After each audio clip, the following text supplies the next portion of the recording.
If you're angry, I feel like it's okay for you to cuss. And the people that do get deeply offended by it can just kind of ignore it. Cursing is definitely not okay. I think it's okay to cuss sometimes. Suspension for a single word. Really? I don't want it. What we're seeing is kind of an epidemic of language.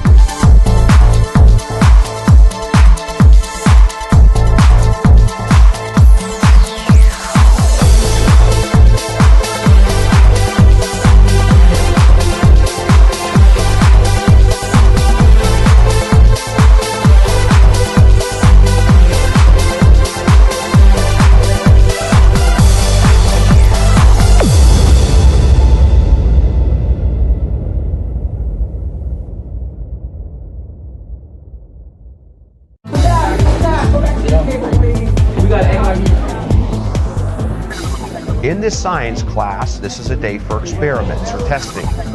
But in the hallways of this school, and in the quad of this school, and in many other schools across the nation, another kind of test is going on.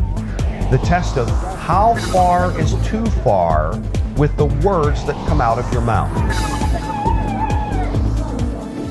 In the state of Oregon, one high school has become famous all over the world, and all because of a school policy that they decided to act on and enforce. Swear, and you could get suspended. Some people call it swearing, some people call it cussing, some people call it cursing, call it whatever you want. Here's the bottom line. Drop the F-bomb, the S-bomb, or any of those other words, and you're in trouble. But in this program, we're going to look at it from outside of school. We're going to look at it from the perspective of what does it say about you when you swear or cuss or curse. Here's what we're going to do.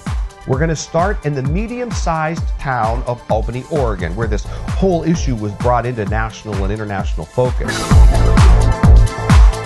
Then we're going to travel about an hour north to the bigger city of Portland, Oregon, and visit a school there which, like all schools, is dealing with the same issue.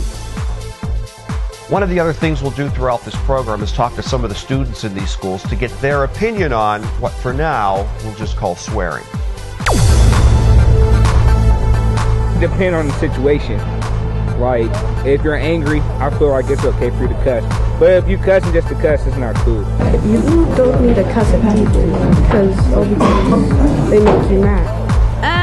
I think it's okay to cuss sometimes, but people do a little too much. But like on break and at lunch with friends, just messing around. I don't think that there should be a problem with it.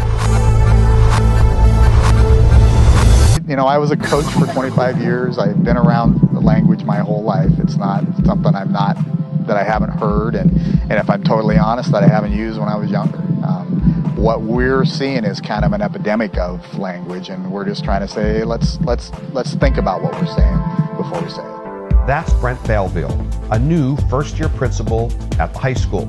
In his first year, he decided to emphasize several school policies that were on the books, but according to some teachers, were becoming growing problems. He sent out a letter to the parents about enforcing the swearing policy, along with other policies. A parent sent the letter to the local newspaper, liking what it said.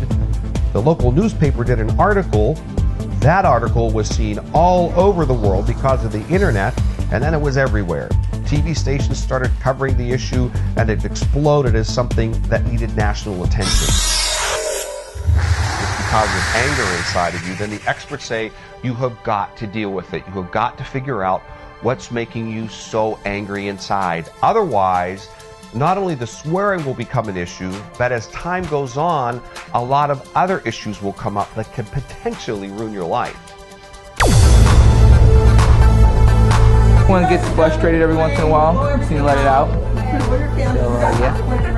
Like, people get in trouble too much when swearing? It's like, I can say I got blanked up on the football field because that happens a lot to me.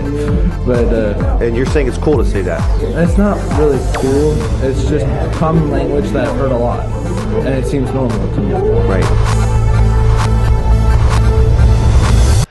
All right, so while the experts list being cool, being grown up, and being angry as the main reasons teens swear, typically teens list different reasons. Two of them. One, it's just our generation. It's just what we do.